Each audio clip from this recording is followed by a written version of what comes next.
औज़ुबिल्लाहि मिनश्शैतानिर्रजीम बिस्मिल्लाहिर्रहमानिर्रहीम। आज हम बात करेंगे कि राह सलूक की जो मनाज़िल हैं इस पर इंशाअल्लाह गुफ्तगू होगी। हमारे एक खलीफा हैं कॉलोनी नहर लाहौर के खलीफा अदनान सरवरी कादरी साहब हैं। माशाअल्लाह अल्लाह ताला ने उनको बड़ी ही रूहानियत में अल्लाह ने उनको दराजात दिए हुए हैं और बड़े ही अल्लाह ने उनके लताइफ को ज़िंदा किया हुआ है और अल्लाह पाक ने उनको बड़ी रूहानी मनाज़िल दी हैं। तो अल्लाह मज़ीद बरकतें उनको अता करे, रूहानियत अता करे, रिज़्क़े वाफ़र अता फ़रमाए। हमारे बड़े ख़ास खुलफ़ा में से हैं। उन्होंने मुझे सवाल किया कि साईं महबूबे पीर, राह सलूक जिसकी आप ये गुफ्तगू करते हैं अल्लाह तक पहुँचाने का जो रास्ता है, इसकी पहली सीढ़ी से लेकर आखिरी सीढ़ी तक की गुफ्तगू करें।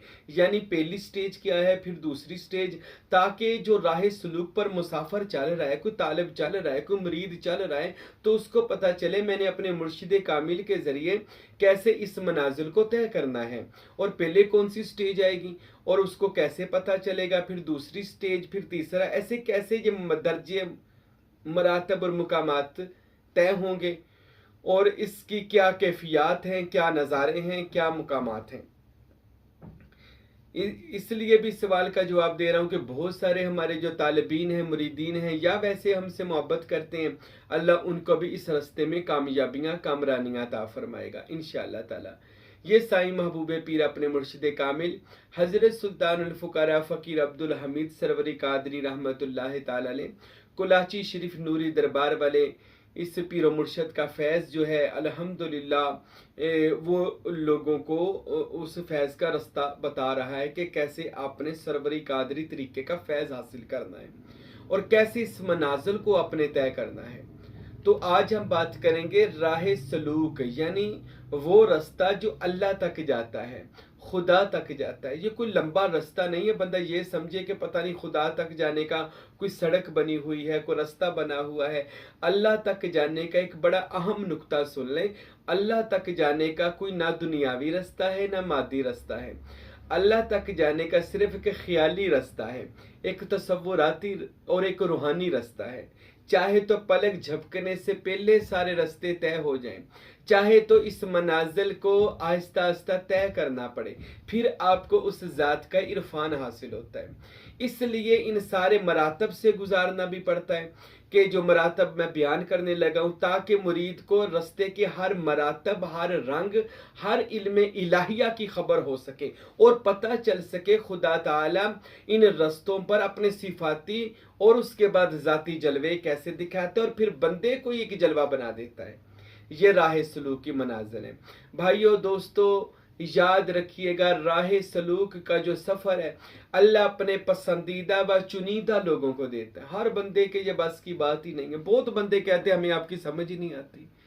कैसे समझ आएगी? सारी ज़िंदगी तो दुनियादारी की, अगर दीन मिला भी तो उन जारी खुश्क मुल्लों का मिला कि जिन्होंने आपको सिवाय फ़िरका वारियत के और किसी चीज़ की आपको उन्होंने तबलीग ना की, सिर्फ लड़ाइयाँ कराई। हमारा ताल्लुक़, हम उनके भी ख़िलाफ़ नहीं है, किसी के भी ख़िलाफ़ नहीं है, लेकिन हमारा ताल्लुक़ किसी भी ऐसे फ़िरके से या किसी भी ऐसी तंजीम से नहीं है कि जो लड़ाइयाँ कराई या फसाद। हमारा ताल्लुक़ उस रूहानी बातनी निस्बत से है जिसको सरवरी कादरी सुल्तानी कहा जाता है और इस सिलसिले में आकर बंदे का ताल्लुक़ अल्लाह ताला से जुड़ जाता है और बंदा अल्लाह और उसके महबूब की कचहरी में पहुंच जाता है। बहुत सारे दोस्तों ने अल्हम्दुलिल्लाह इस मरातब को तय किया है, इस मंजिल को पा लिया है। तो अब सुनिएगा, पहली मंजिल क्या है? राह सलूक, अल्लाह तक पहुंचने की पहली मंजिल है फना फिल शेख। पहली मंजिल है फना फिल शेख और इसको पार करने के लिए सुन लें, हाँ, फना फिल शेख को पार करने के लिए, यानी जाने के लिए फना फिल शेख में, फना फिल शेख में जाने के लिए फना फिल नफ्स होना जरूरी है। जो फना फिल नफ्स है इसको मंजिल नहीं गिना जाता, लेकिन ये इब्तदा है। जब बंदा अपनी इब्तदा में ही ना गया तो इंतहा में कैसे पहुंचेगा? तो इसकी जो इब्तदा है वो फना फिल नफ्स है, लेकिन वो कोई ख़ास एक मंजिल नहीं है। मंजिल फना फिल शेख है। फना फिल नफ्स जो है ना, ये एक दूसरे मजहब का बंदा भी हो जाता है। मिसाल के तौर पर कोई हिंदू है, ईसाई है, ब्राह्मण है, पंडित है, जोगी है, कोई भी मजहब का बंदा है, वो फना फिल नफ्स हो जाता है, नफसानी ख्वाहिशात को ख़त्म कर देता है। लेकिन फना फिल शेख ये सिर्फ हमारे मुसलमानों में, मजहब इस्लाम में और अहले सुन्नतुल जमात और सरवरी कादरी तरीका में है, यानी किसी भी और भी तरीकों में है। जैसे हमारे पाकिस्तान, पाको हिंद या दीगर ममालिक में ख़ानदान कादरिया, चिश्तिया, सोहरवर्दिया और नक्शबंदिया चलता है। ये सब सलासल अल्लाह तक लेकर जाते हैं। लेकिन हमारा जो ताल्लुक वो हज़रत गौसे आज़म सैयद अब्दुल कादिर जिलानी से है, हमारी निस्बत हज़रत सखी सुल्तानुल आरफीन सुल्तान बाहू से है। तो इसलिए हम इन औलियाए खुदा का सिलसिला लेकर चले हैं जो शॉर्टकट जल्दी आपको खुदा तक पहुंचा सकता है। तो पहली मंजिल ही मैं उसको कह लूँ कि फना फिल नफ्स, वैसे पहली मंजिल फना फिल शेख है, लेकिन इस पर जाने के लिए फना फिल नफ्स होना पड़ेगा। नफस को ज़बा करना। नफस क्या है? नफस के क्या मैनी, पहले ये सुन ले। नफस जान को वैसे कहा जाता है, और इंसान के अंदर 4 तरह के नफ्स पाए जाते हैं, जिसे कुरान ने मजीद ने इरशाद फरमाया, नफ्स अमारा, नफ्स लुआमा, नफ्स मुलहिमा और नफ्स मुतमइन्ना। ये चारों के चारों नफूस को बंदा जब काबू कर लेता है ना, तो ये मुतमईन नफ्स बन जाता है। उसके बाद जब ये मुतमईन नफ्स होता है ना, फिर अल्लाह इसको किसी कामल दरवेश के आस्थाने पर ले जाता है। हाँ, इससे पहले पीर नजर ही नहीं आते। अक्सर लोग कहते हैं हमें तो कोई पीर ही नहीं नजर आया। तुझे नजर ही नहीं आना, क्यों नहीं आया? तू नफस की स्टेज से नहीं निकला। जो बंदा नफसानी ख्वाहिशात में हो ना, उसको हर तरफ अपनी तरह के बंदे नजर आते हैं। वो कहते हैं सारे ही बुरे हैं। वो पीरों को, सारे जहान के बंदों को बुरा बनाता रहता है। क्यों? वो खुद बुरा है। हजरत मौला अली का फरमान है, आप फरमाते हैं कि बुरे बंदे को साबित करने के लिए जरूरी नहीं आप उसकी बुराई ढूंढे, उसके लिए ये काफी है कि वो खुद को अच्छा समझता है, लोगों को बुरा समझता है। वो लोग खुद को अच्छा समझ रहे हैं, लोगों को बुरा समझ रहे हैं, वो खुद बुरा बंदा है। हमेशा याद रखें, इज्जत और आजिजी तो ये चीज कहती है अपने आप को आजिज और हकीर रखें और हर बंदे को अपने आप से बेहतर समझे। इसी का नाम इस्लाम और मारिफत इलाही है। तो पहली स्टेज है नफसानी स्टेज को यानी पार करना है, इस मुकाम को पार करना यानी नफसानी ख्वाहिशात को खत्म करना है। वैसे नफ्स जान को कहा जाता है और जान के अंदर जितने भी इसकी ख्वाहिशात है उसको खत्म करना पड़ता है। और इतनी ख्वाहिशात इंसान के अंदर हैं, वो कुरान मजीद में अल्लाह ताला ने इरशाद फरमाया, ए नबी आपने ना देखा उस बंदे को कि जिसने अपनी हवाई नफसानी को अपने माबूद खुदा बना रखा है। अल्लाह, बहुत सारे लोगों ने आज हवाई नफसानी ख्वाहिशों को अपना खुदा बनाया हुआ है। जो दौलत के पीछे है वो कहता है बस दौलत चाहिए और कुछ नहीं चाहिए, खुदा बना के रखा। अस्तगफिरुल्लाह। बहुत सारे लोगों को देखा वो औरतों के पीछे हैं, खुदा बना के रखा। अस्तगफिरुल्लाह। अपनी जिंदगियों को जिल्लत में औरतों के पीछे लेकर जा रहे हैं। अपना मकसद हयात भूल गए। बंदे, तू तो मसजूद मलाइका था, तुझको खुदा ने प्रोटोकॉल अपने फरिश्तों से दिलाया। पाकी नूरी फरिश्तों ने, पाक फरिश्तों ने तुझे सजदा किया था, और तू किस तरफ जा रहा है? कोई औरतों को खुदा बनाकर, कोई अपनी शहवत को, कोई नफसानी अपनी ख्वाहिशात को खुदा में नहीं, हर वो चीज जिसके पीछे भागा जाए उसको पूजा जाए। ये लोग पूजते हैं। इसलिए अस्तगफिरुल्लाह, जब तक अपनी सारी ख्वाहिशात का कत्ल नहीं कर देंगे, यानी दौलत क्या मांगनी है, ए अल्लाह मुझे दौलत जरूर अता फरमा, मगर इतनी ना देना कि वो मुझे तुझसे और तेरे महबूब से और मुर्शद से दूर कर दे। ऐसी दौलत ना देना। ए अल्लाह बीवी अता कर, पर ऐसी औरत का इश्क ना देना कि जिसकी वजह से मैं गुमराह हो जाऊं और अल्लाह तेरे दीन से, अपने मुर्शद से दूर हो जाऊं। अल्लाह दुनिया जरूर दे, पर मुझे दुनिया में ना रख। दुनिया में रहूं, दुनिया मेरे अंदर ना रहे। मैं दुनिया में, मौला अली सरकार तो फरमाया करते थे, हमने दुनिया को 3 तलाकें दे दी हैं।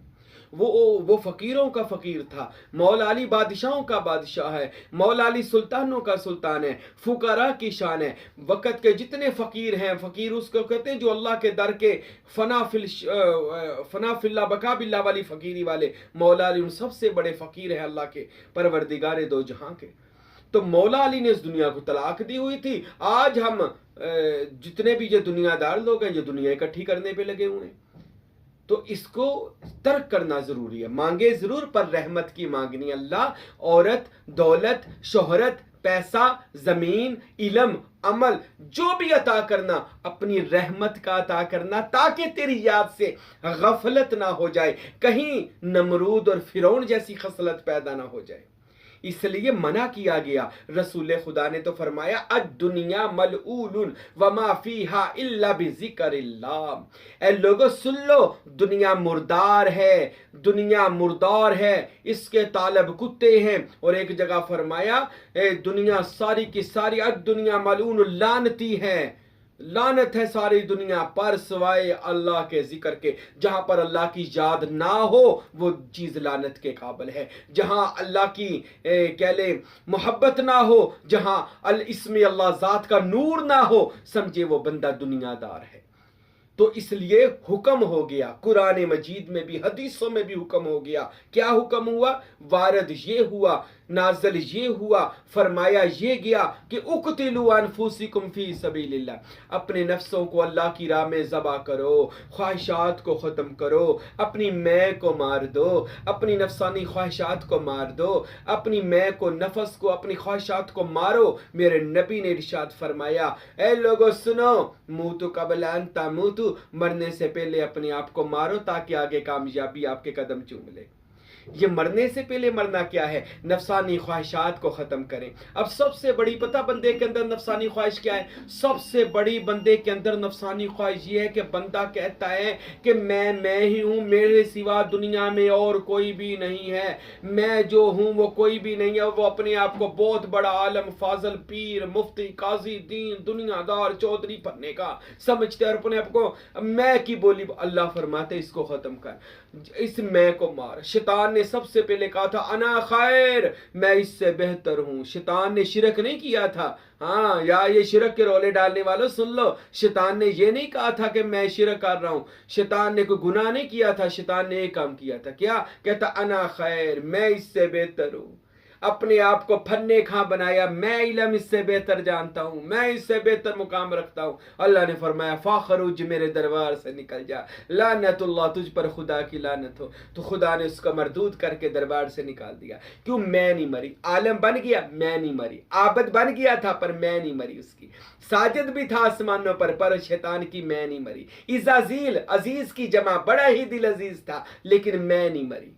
जब मैं ना मरे तो समझ ले वो इल्म उसके लिए जाहलियत का बल्कि बायसे तोक बन गया, गले में डालने के लिए, बायसे वो लानत बन गया उसके लिए। क्यों? उसकी मैं नहीं मरी। फकीर ये कहता है, दरवेश ये कहता है, तसव्वुफ ये कहता है, सूफी लोग ये कहते हैं कि अपनी मैं को मारो, अपनी ख्वाहिशात को ख़त्म करो, अपनी मैं को कोई हकारत ना बोले, ऊंचा बोल ना बोले, अल्लाह से माफ़ी मांगते रहें, किसी को बुरा ना कहें, किसी पर जुल्म ना करें। मेरे नबी ने फरमाए लोगों, अल्लाह को सबसे ज्यादा गजबनाक अल्लाह तब होता है जब कोई बंदा किसी पर जुल्म करता है। अल्लाह गुस्से में आ जाता है, इतना गुस्से में आता है खुदा चाहे तो अपना कोड़ा उस बंदे पर अजाब का मार दे। जुल्म ना करें, चाहे कोई जानवर ही क्यों ना हो, इंसानों पर, जानवरों पर जुल्म ना करें, किसी को बुरा ना कहें, किसी को गाली गलूच, दिल आजारी ना करें, किसी को इतना ना सताएं कि वो बंदा अल्लाह की बारगाह में आपकी शिकायत लगा दे। ना, ऐसा किसी के साथ सलूक और रवैया ना करें। इखलाक के पैकर बन जाए, आजजी और इनकसारी के पैकर बन जाए, अपने आप को यार के रंग में रंग दें, आजजी पैदा करें। देखो नमाज क्या सिखाती है, हम नमाज में जाकर सजदे में सर रखते हैं, अपनी नाक रगड़ते हैं, अल्लाह देख इस नाक की खातिर आज तक क्या कुछ किया, अल्लाह आज माफ कर दे, देख तेरी बारगाह में अपनी नाक, देखो अपनी नफी की है। लेकिन जब नमाजी नमाज पढ़ के बाहर आते हैं वो भूल जाते हैं वो नफी, वो मजीद बल्कि गुरूर और तकब्बुर में आ जाता है, बल्कि बहुत ही ज्यादा इबादत नफ्स को मोटा कर देती है और वो बहुत मुतकब्बर हो जाता है। इसलिए जरूरी हो गया कि नमाज तो पढ़ो पर पहले अपने नफ्स को मारो, कोई मुर्शद की बैत हो जाओ, किसी का हो जाओ, ताकि वो आपके अंदर तस्के नफ्स करे और जब आप इबादत करो तो गरूर पैदा ना हो, आजिज़ी पैदा हो। ये काम आपका मुर्शिद कामिल करेगा, ये मुर्शिद कामिल आपका शेख कामिल ही ये काम कर सकता है। अच्छा, जब मैं मर जाती है ना, ये एक अजीब कैफियत है जो औलिया सुल्तानुल आरफीन, सुल्तान बाहू रहमतुल्लाह अलैह, सुल्तान अल फुकरा शशम, हजरत फकीर नूर मोहम्मद सरवरी कादरी कुलाचवी रहमतुल्लाह अलैह ने इरफान में लिखा कि जब बंदे की मैं मर जाती है, अल्लाह देखते इसकी अना खत्म हो गई, इसकी ख्वाहिशातें खत्म हो रही हैं, मैं मर गई है, अल्लाह इसको उठाकर किसी वली के आस्थाने पर ले जाता है, फिर पता ही नहीं चलता ये मुर्शिद कैसे। हाँ, बहुत लोगों को साईं महबूबे पीर मिल गया, मुझे कुलाची शरीफ वाले लजपाल मुर्शिद फकीर अब्दुल हमीद कामिल सरवरी कादरी मिल गए। ये नहीं पता चलता, ये तब कर्म होते हैं जब मैं मर जाती। अल्लाह देखता है बंदा, ये बंदा काबिल हो गया कि इसको मैं किसी आस्थाने पर ले जाऊं, किसी मर्द कमाल, किसी अपने ऐसे दोस्त के पास ले जाऊं जहां पर मेरी रामतें छमाछम बरस रही हैं और उसके सीने में इसमें मोहम्मद और इसमें अल्लाह ज़ात चमक दमक मानद आफ्ताब महताब चमक रहा है। तो अल्लाह उस बंदे को उठाते जिसकी मैं मर जाए, अल्लाह उसको पसंद करके वली अल्लाह के हवाले करता है। अब वली अल्लाह के हवाले का मतलब क्या, किसी का बैत, उससे पहले कोई बंदा बैत ही नहीं होता। बैत होने के लिए मैं मरना, नफस का मरना जरूरी है। इसलिए पहली मंजिल हुई फना फिल नफ्स, अपने नफस को फना करो। नफसानी जो नफ्स अंदर ये कह रहा ना, ला पीरा को की लैन जाना, मरीद क्यों होना, पीरा तो इंज हो गया, पीरा को उंज हो गया, ये सिर्फ नफसानी बंदे यार। अगर कोई 2-4 गंदे हैं, 50 गंदे हैं, तो उनमें अच्छे भी हैं, अच्छों को तलाश करो। उस्ताद तो हर जमाने में होना चाहिए जो खुदा तक लेकर जाए, इसमें तो कोई हर्ज नहीं है। इसलिए खुदा और मुस्तफ़ा का इरफान और अपने अंदर अगर आप रूहानी पावर और ताकत पैदा करना चाहते हैं तो आपको चाहिए सबसे पहले फनाफिल नफ्स हो जाए। ये पहली स्टेज है, पहली मंजिल है, पहला मर्तबा है। उसके बाद क्या होगा, फनाफिल शेख, फिर मुर्शिद कामिल की जात में फना होना है। अच्छा, जब बंदा, ये मैं आखिर पर बात कर दूं, जब बंदा फनाफिल नफ्स होता है ना, बंदे से करामात का ज़हूर शुरू हो जाता है। कैसी अजीब बात है, करामत बंदा फनाफिल नफस से दिखानी शुरू कर सकता है, यानी उससे शोबदाबाजियां होना शुरू हो जाती हैं।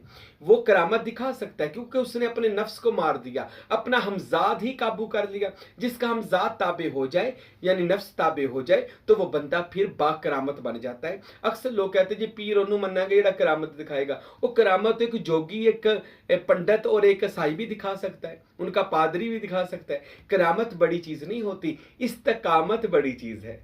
यानी आप इस्तकामत के साथ रास्ते पर चल रहे हैं, किस मंजिल पर पहुंची हैं, और इस्तकामत है का रास्ते में डोले तो नहीं, रास्ते में हिले तो नहीं, कदम लड़खड़ाए तो नहीं, मुर्शद को छोड़ा तो नहीं, पीछे तो नहीं हटे। इसको करामत, असल करामत तो इसको कहा जाता है।